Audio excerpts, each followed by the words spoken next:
जरा सोचिए भारत के वो विशाल घास के मैदान, जहां शाम ढल रही है और सूरज आसमान को सिंदूरी रंग से भर रहा है। दूर दूर तक फैली सूखी घास और कंटीली झाड़ियां, सब कुछ एकदम शांत, एक अजीब सी खामोशी। लेकिन ये खामोशी बस एक पर्दा है। इस पर्दे के पीछे कोई है जो सदियों से यहीं है। और तभी उस गहरी खामोशी को चीरती हुई एक आवाज गूंजती है। एक ऐसी आवाज जो इन मैदानों ने हजारों सालों से सुनी है। एक लंबी, दर्द भरी पुकार जो सीधे दिल में उतर जाती है। कुछ लोग इसे घास के मैदानों का भूत कहते हैं। एक ऐसा साया जो आज अपने ही घर में अजनबी सा हो गया है। लेकिन ये कोई भूत नहीं है, ये तो कुदरत का एक बेमिसाल शिकारी है। इंडियन ग्रे वुल्फ, वैज्ञानिक भाषा में इसे कहते हैं कैनिस लूपस पालिपीस। ये भारत के घास के मैदानों का असली राजा है, एक ऐसा शिकारी जिसने हजारों सालों से इस जमीन का संतुलन बनाए रखा है। तो सवाल ये है कि ये इतना शर्मीला और मायावी शिकारी अचानक से खबरों में क्यों आ गया? वजह है एक टकराव, एक ऐसा टकराव जो इंसानों और इस प्राचीन शिकारी के बीच के रिश्ते को एक बहुत ही खतरनाक मोड़ पर ले आया है। ये मामला शुरू हुआ 11 मार्च 2026 को। उत्तर प्रदेश के बहराइच जिले से इंसानों पर कुछ हमलों की खबरें आईं और शक की सुई सीधे इंडियन ग्रे वुल्फ पर गई। बस रातों रात ये जानवर एक राष्ट्रीय बहस का मुद्दा बन गया, और बहस इस बात पर कि आखिर इंसानों और जंगली जानवरों के बीच ये लड़ाई क्यों बढ़ती जा रही है। क्योंकि ये कोई आम भेड़िया नहीं है, ये भारत की एक जीती जागती अनमोल धरोहर है। और यही बात इसे सबसे खास बनाती है। ये भेड़ियों की उन सबसे पुरानी नस्लों में से एक है जो आज भी धरती पर मौजूद हैं। मतलब जब इस उपमहाद्वीप में इंसानों ने बसना शुरू भी नहीं किया था, तब से ये भेड़िया यहाँ राज कर रहा है। ये एक जीता जागता इतिहास है।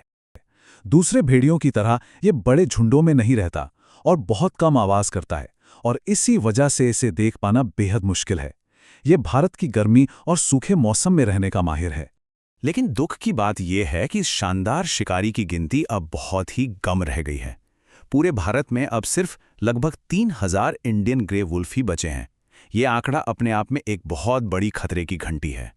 International union for conservation of nature यानी IUCN ने इसे असुरक्षित या वल्नरेबल कैटेगरी में रखा है, जिसका मतलब है कि इसकी आबादी लगातार घट रही है। सीटिस, जो जानवरों के अंतर्राष्ट्रीय व्यापार पर नजर रखता है, उसने इसकी खरीद फरोख्त पर पूरी तरह से रोक लगा रखी है। और सबसे जरूरी, भारत के वन्यजीव संरक्षण अधिनियम 1972 में इसे शेड्यूल 1 के तहत रखा गया है, यानी बाघ और हाथी जैसी ही सर्वोच्च सुरक्षा। लेकिन इतनी कानूनी सुरक्षा के बावजूद जमीनी हकीकत कुछ और ही है। इस शिकारी का घर, इसके घास के मैदान आज चारों तरफ से खतरों से घिर चुके हैं। सबसे बड़ा खतरा है इसके घर का उजड़ना। हमारे शहर और खेत लगातार फैल रहे हैं और भेड़िए के घास के मैदान सिकुड़ रहे हैं। आवारा कुत्तों से इसमें नई नई बीमारियां फैल रही हैं, और जब जंगल में इसका कुदरती शिकार कम हो जाता है तो ये मवेशियों पर हमला करने को मजबूर हो जाता है, और यहीं से इंसानों के साथ इसका असली टकराव शुरू होता है। ये महाराष्ट्र का है, जहां सितारों से भेड़ियों के घर दिखाए गए हैं, और आप देख सकते हैं कि वो सीधे सीधे खेतों और इंसानी बस्तियों के बीच में है। उनके पास अब इंसानों के आसपास रहने के अलावा कोई और रास्ता ही नहीं बचा है, और टकराव की सबसे बड़ी वजह भी यही है। जैसा कि एक शोधकर्ता सौगत साधु खान कहते हैं, हमें इन बदलावों को समझना ही होगा, सिर्फ भेड़िए को बचाने के लिए नहीं, बल्कि कुदरत के उस संगीत को बचाने के लिए जिसका वो एक जरूरी हिस्सा है। ये सिर्फ एक जानवर की कहानी नहीं है, ये पूरे जंगल के संगीत की कहानी है। देखिए, हाल ही में मार्च 2025 में IUCN ने इसकी स्थिति को और भी गंभीर बताते हुए वल्नरेबल श्रेणी में डाल दिया। वैज्ञानिकों का तो ये भी अनुमान है कि अगले कुछ ही सालों में इनकी आबादी 10% और कम हो जाएगी। ये एक बहुत बड़ी चेतावनी है।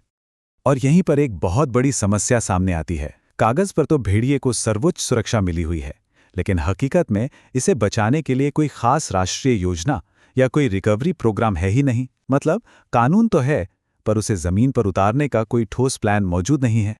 तो क्या ये इस शानदार शिकारी की आखिरी पुकार है जो हम सुन रहे हैं? और हमें इसकी परवाह क्यों करनी चाहिए? आखिर एक जानवर के खत्म हो जाने से क्या फर्क पड़ जाएगा?